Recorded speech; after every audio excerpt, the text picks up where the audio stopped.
Wapendwa, Bwana Yesu asifiwe. Na waletea salamu tena leo, siku nyingine ya Jumapili, pahali popote mko. Bwana Yesu asifiwe.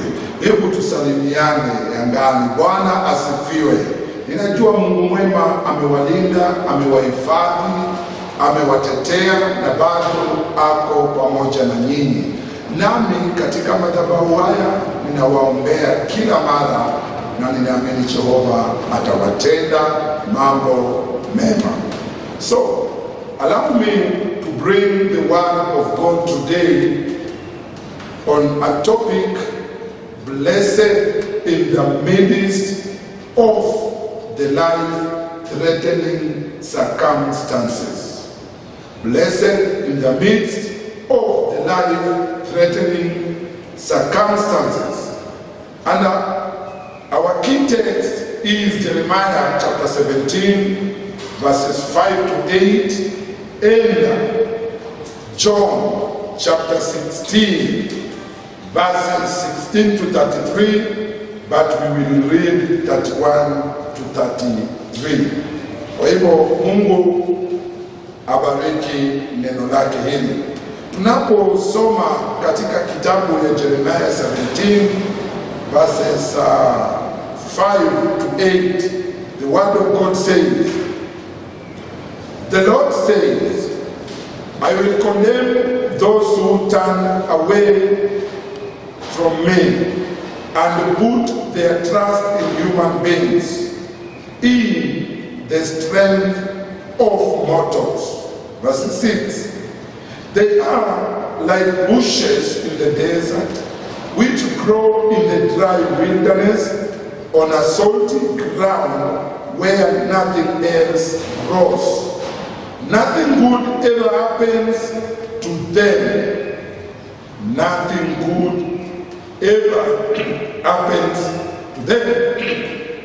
Verse 7, but I will bless those who put their trust in me. They are like trees growing near a stream and sending out roots to water. They are not afraid when hot weather comes, because their leaves stay green. They have no worries when there is no rain. They keep on bearing fruits. Basi tuangalie pia John, the book of John,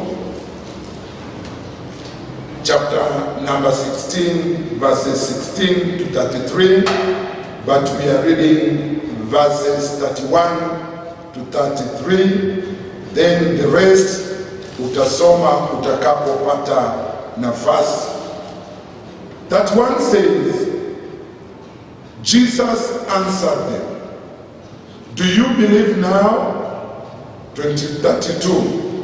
The time is coming and is already here, when all of you will be scattered, each of you to your own home, and I will be left alone. But I'm not really alone, because the Father is with me. 33. I have told you this, so that you will have peace by being united to me. The world will make you suffer, but be brave. I defeated the world. Baba, katika jina la Yesu Kristo, we honor you and we magnify you today. On this altar, break your word. Ninaomba ufuatilie neno hili, litimize makusudi yake, in the name of the Father, as you give me the grace to preach, and the grace of revelation and exposition, the grace to bring your word, the grace of prayer. In Jesus' name I pray. Amen. Yes, we are speaking about blessed in the midst of the life-threatening circumstances. In other words, we can say blessed in the midst of the darkness. My good The life of human being is full of ups and downs. When you come to ups of life is when you feel and see yourself in the places of your comfort. And you see yourself, you have peace in mind, and you have settled, and there is no sign of stress, whatever it should be. And when you come to the places of your down, is when you are at your lowest. Everything is not going on well. You are the life-threatening circumstances.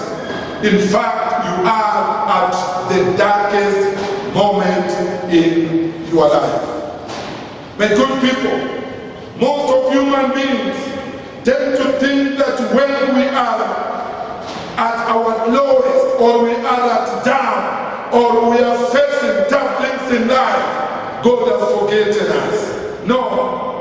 When you are going through difficult circumstances, God has not left you. He's already with you.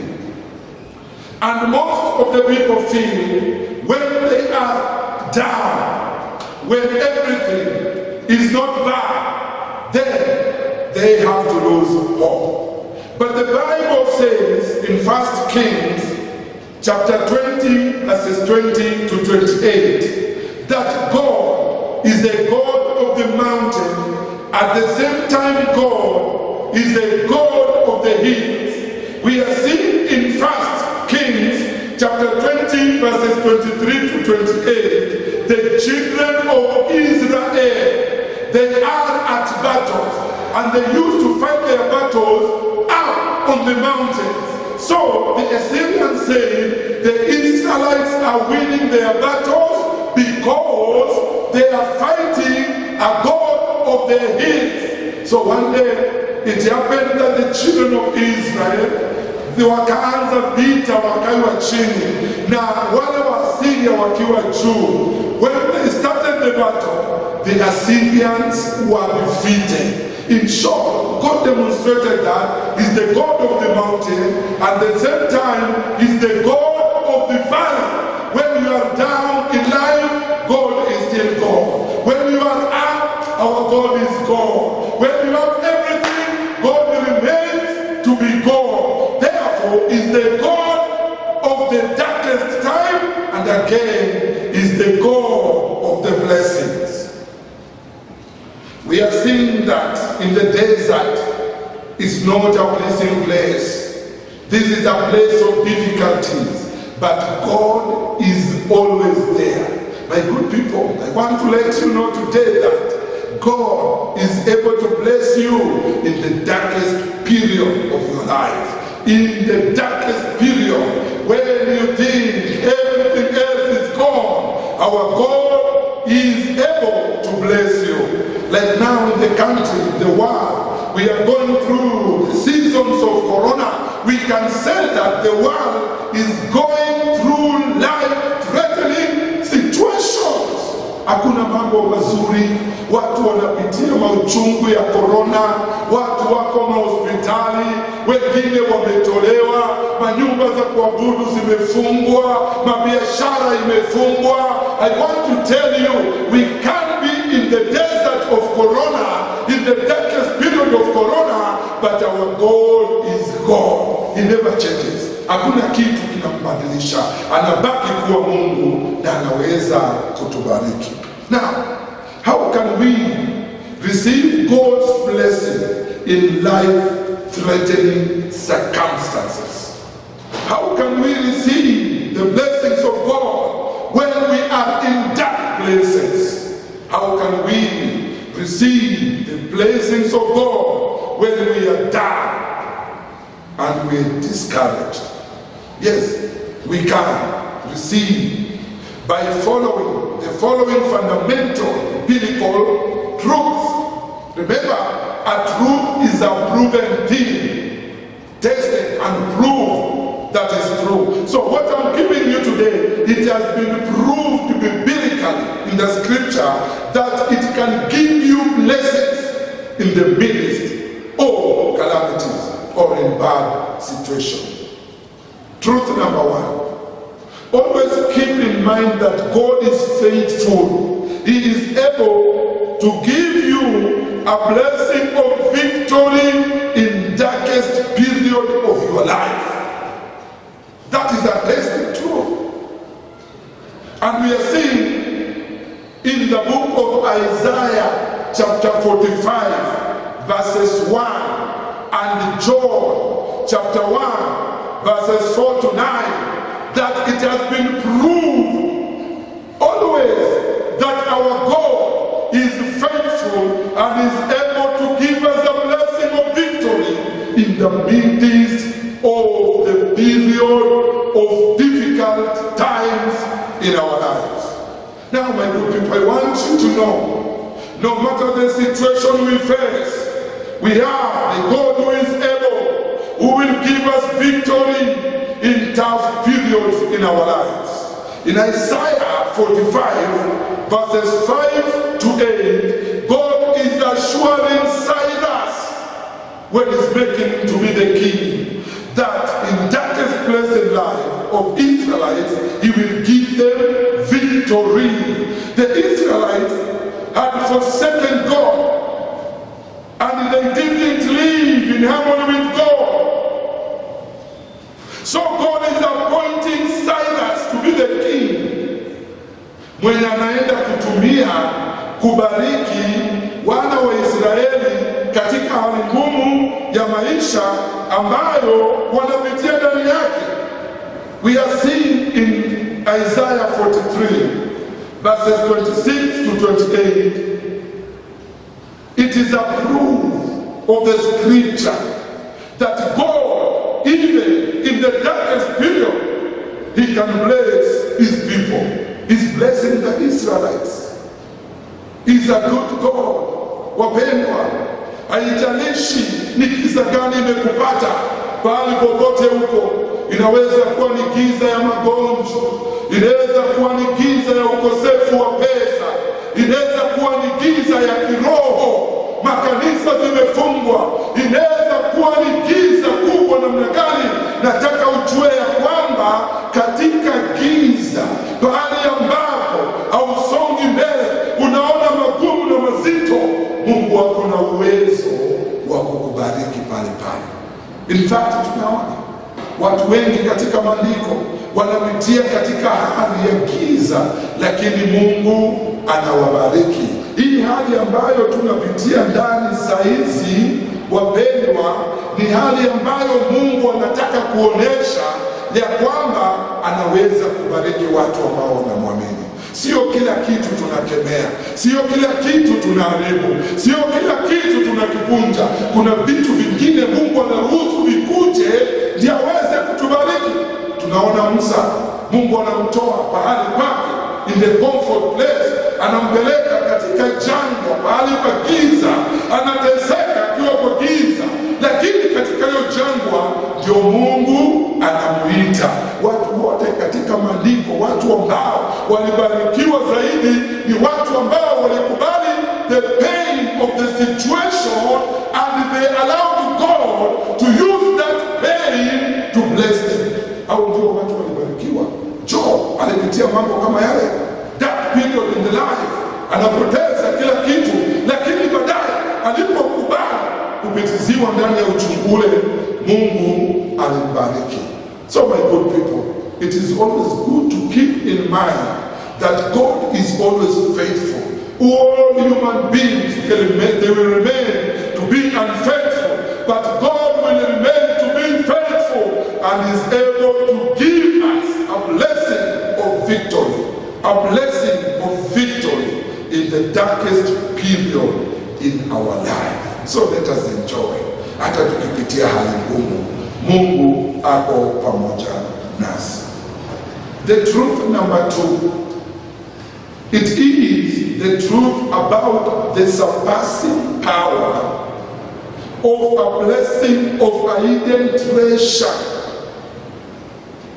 which is vested in God in painful situations. So it is the truth of that pain brings good results.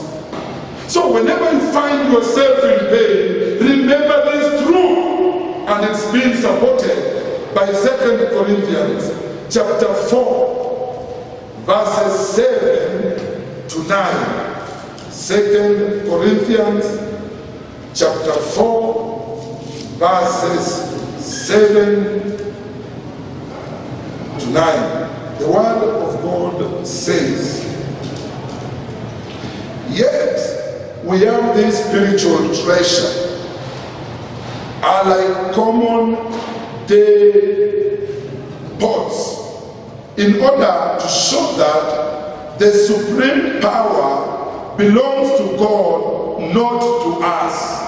We are often troubled, but not crushed, sometimes in doubt, but never despair." Verses 9. "There are many enemies, but we are never without a friend. And though badly hurt in times, we are not destroyed." We are not destroyed. Here, the Bible is telling us that there is great treasure in jars of clay. What do we mean by saying treasure in jars of clay?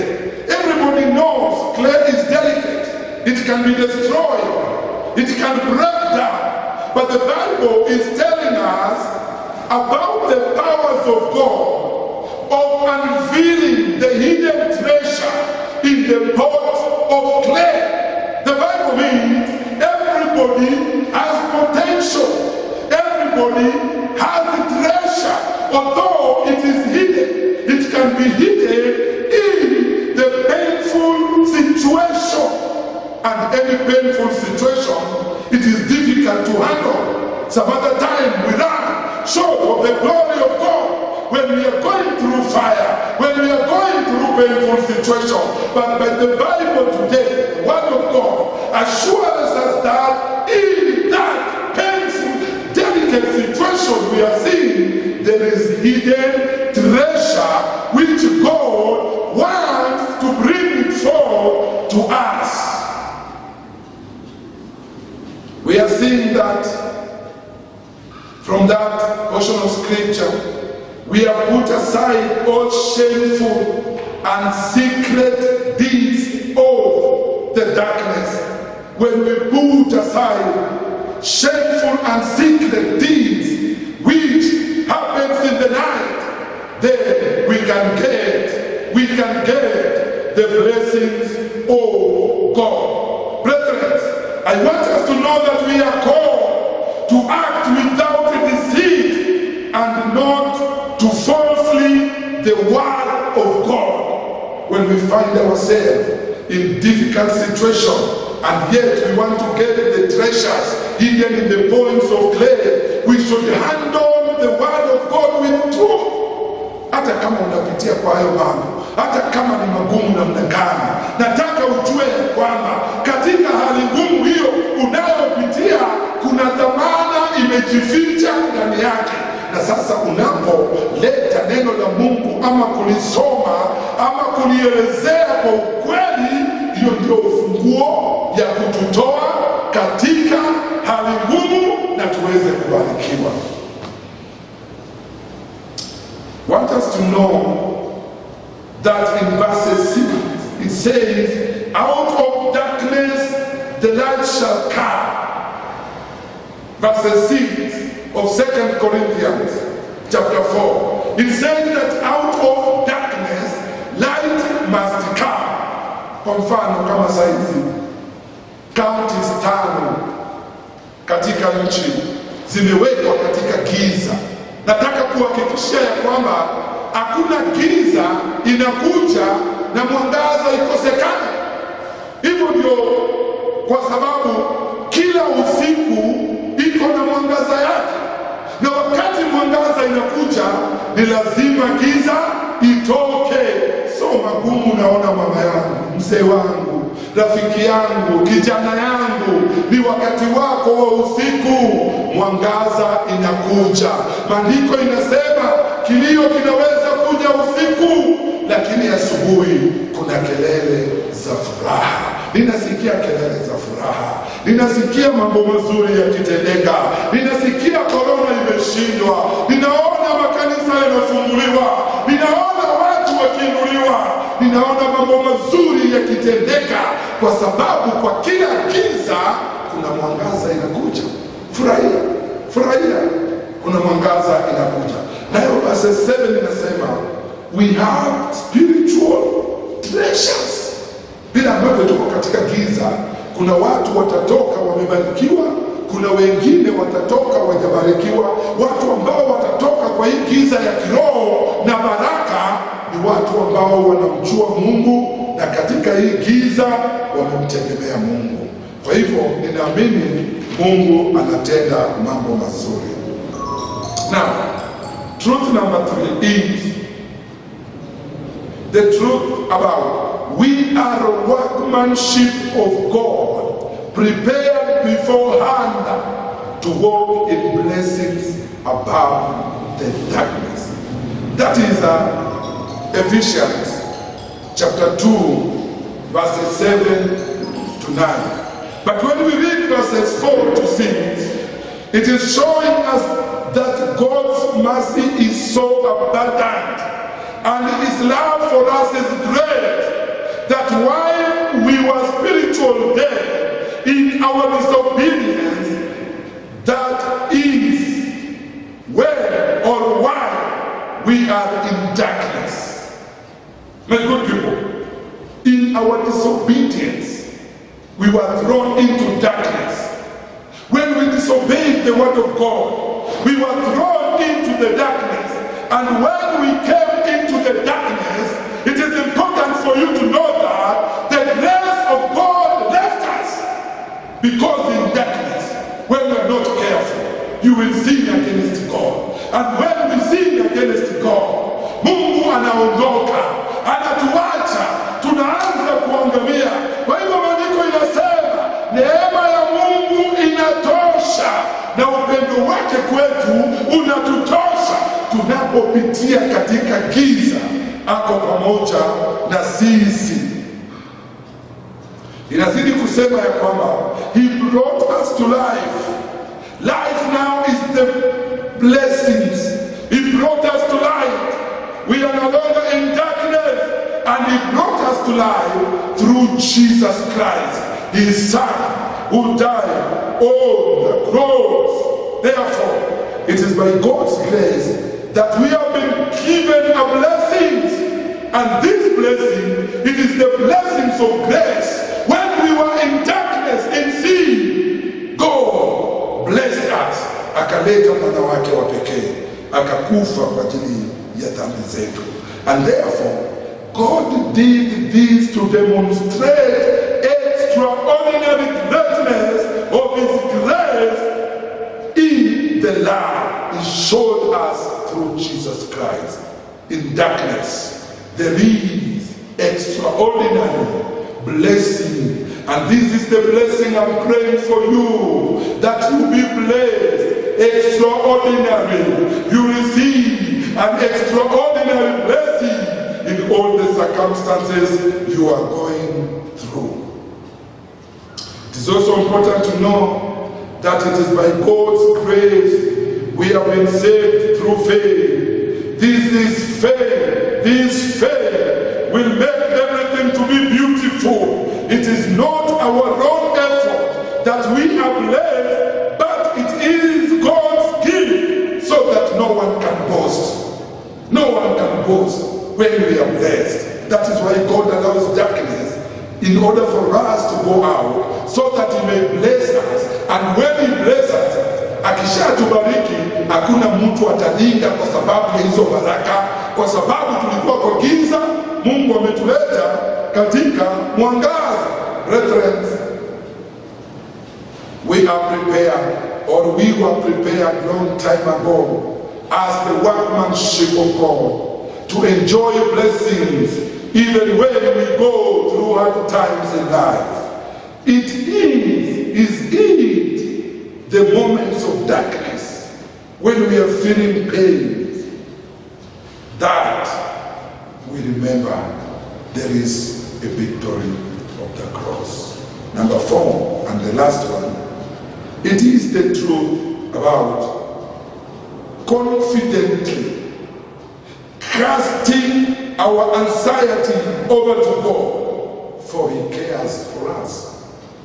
I love this.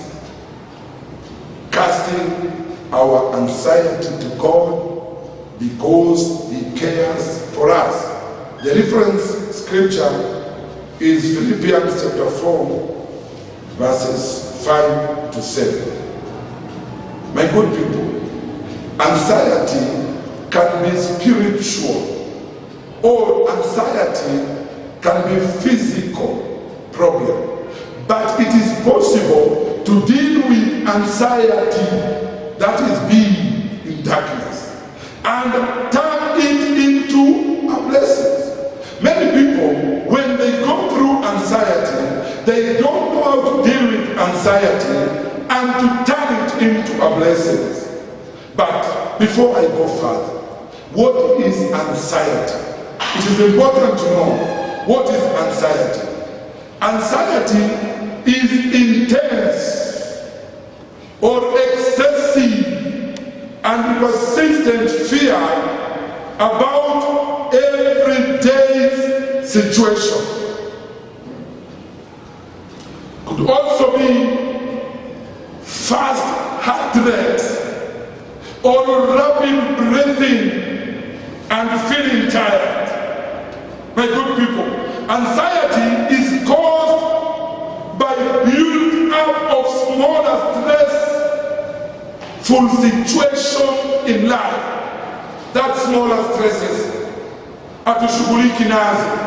Tukishaziwacha zinaleta anxiety katika maisha yetu. It is also important for us to know that anxiety is caused by us worrying so much about tomorrow. When we go into a certain situation, we worry about our security. We worry about the outcome of events. We worry about diseases. We worry about children. We worry about our spouses. We worry about so many things. When we pile up so many stresses of those things, then it becomes to be the anxiety. There is a blessing God has kept for us in the midst of the darkness of anxiety. And when we go through Philippians 4, 5 to 7, it shows us that, or it says, show gentle attitudes towards everybody. The Lord is coming soon. Don't be anxious about anything, but all in your prayers, ask God whatever you want. That is a clear indication that we can deal with anxiety. That is a clear indication that when we don't deal with anxiety, well, then it will blow the blessings from God when we are going through tough times in life. We are also seeing that the Bible says always we should ask with a thankful heart. Dealing with anxiety, you must develop a heart of gratitude to God. Even katika hiyo hali ngumu, mshukuru Mungu. Ambia Mungu, ninakushukuru kwa sababu napitia kwa magonjwa. Ninakushukuru kwa sababu ya hii kitu.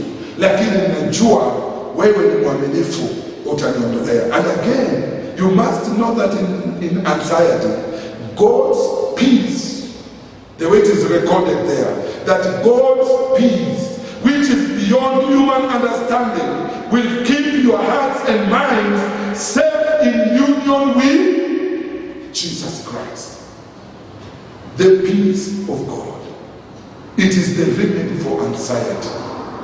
When you feel stressful, when you feel there is anxiety, for the peace of God. Seek for the peace of God. Hata wakati kama huu kweli mambo ni magumu, ukitembea kila pahali, kuna watu wamewachishwa makazi, nchi zimeingia kwa madeni makubwa, mambo yanatendeka sio mazuri. Kuna watu wanaweza pata 1 meal in a day, kuna wengine hawapati. Kuna mtu atakigonjeka ana tumaini ya kupata dawa. I want you to know the only remedy to those situations, it is the peace of God. When you have the peace of God, when you develop the peace of God in the hard situation, then you are sure of dealing with anxiety. As I finish, we are seeing that in verses 8, Paul is saying, fill your minds with those things that are good and deserve praise. So when we are going through anxiety in life, we should fill our minds with the things that are good and which deserve praise. That is another cure, remedy for anxiety. Number one, which are these things? I'll give you a few. One, always in anxiety, make a habit of magnifying the Lord and let God be your Lord. When you do that, you are coming out of anxiety. We are coming out of anxiety. Number two, we can avoid anxiety by practicing or avoiding anxiety procrastination. Kuairisha hiyo stress uko nayo. Ukiairisha haipotei, umeiweka tu kando, utaipata kesho. Kwa hivyo stress inapokuja, ikuwe ni ndogo ama kubwa, ishughulikie hapo na hapo.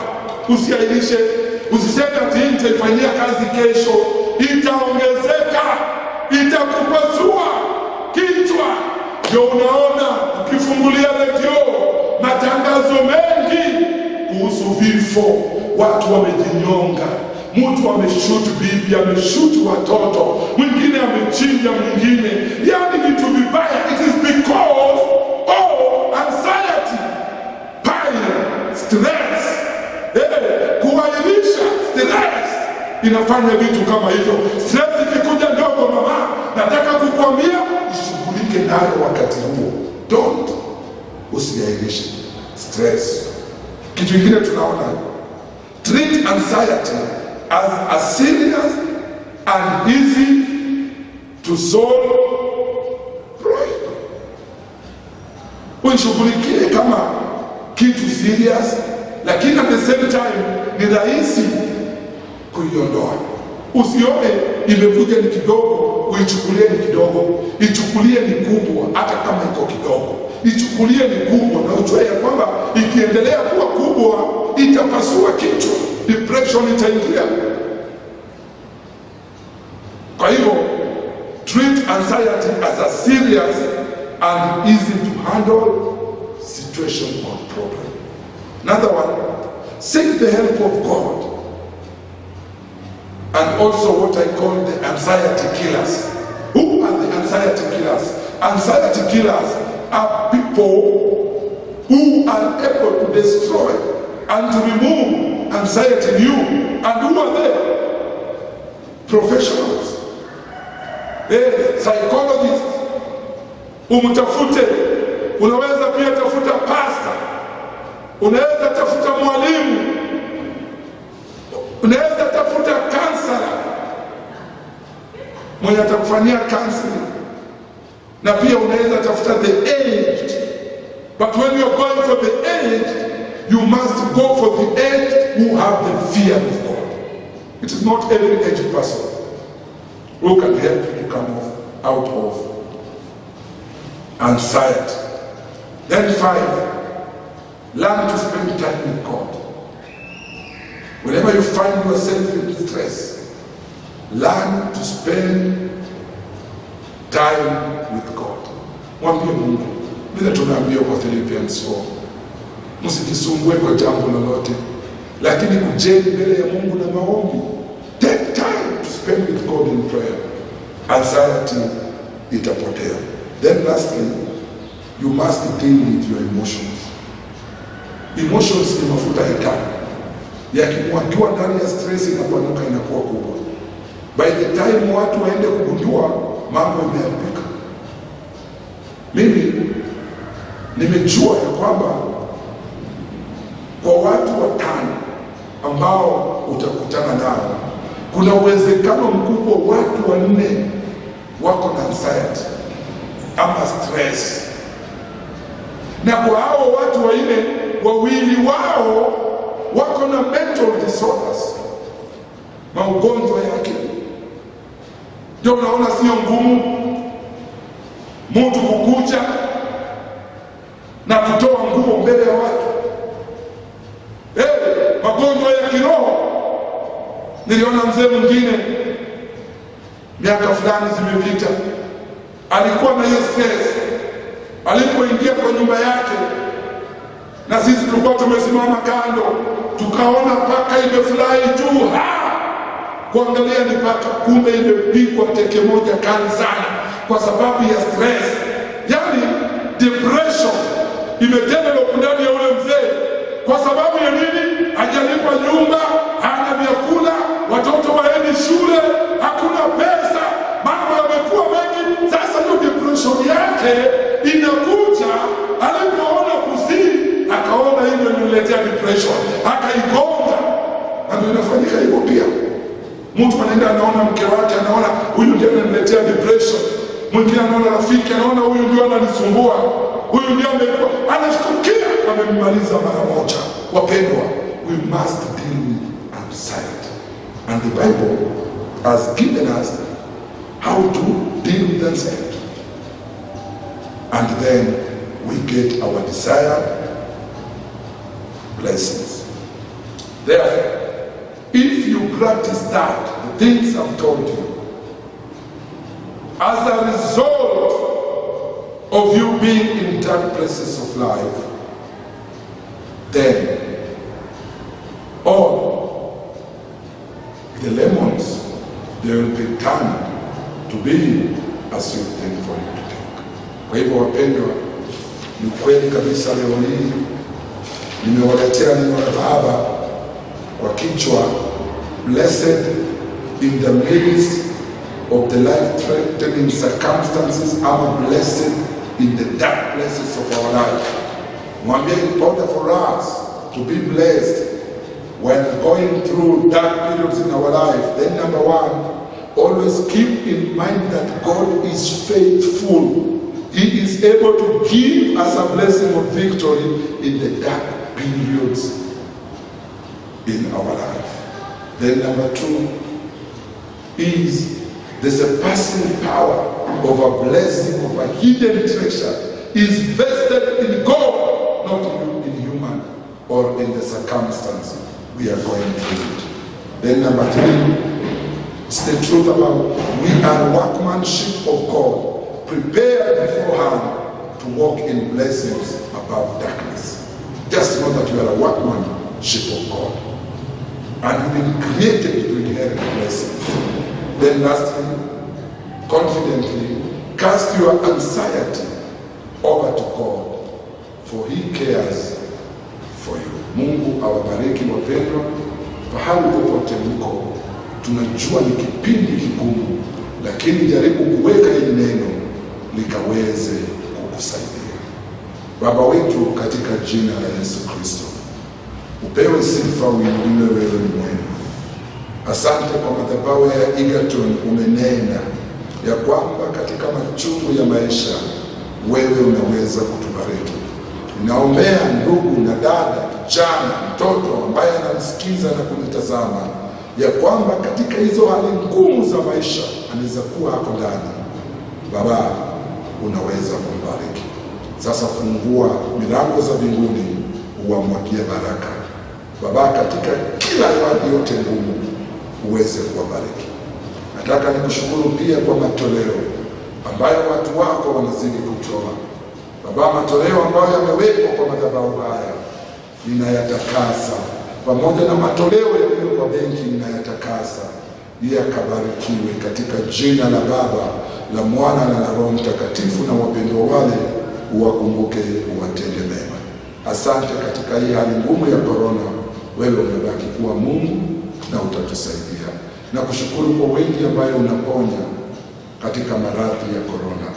Ninakushukuru kwa wengi ambao umekinga na hatari za korona, na ninakuamini utazidi kuwakinga, na ili janga litakuja mwisho na tupate baraka ambazo zimefichika ndani. Kwa Yesu tumeomba na kuamini. Amen. Shalom, ubarikiwe, Jehova watende mema. Tuonane tena Jumapili ijayo. God bless you. Amen.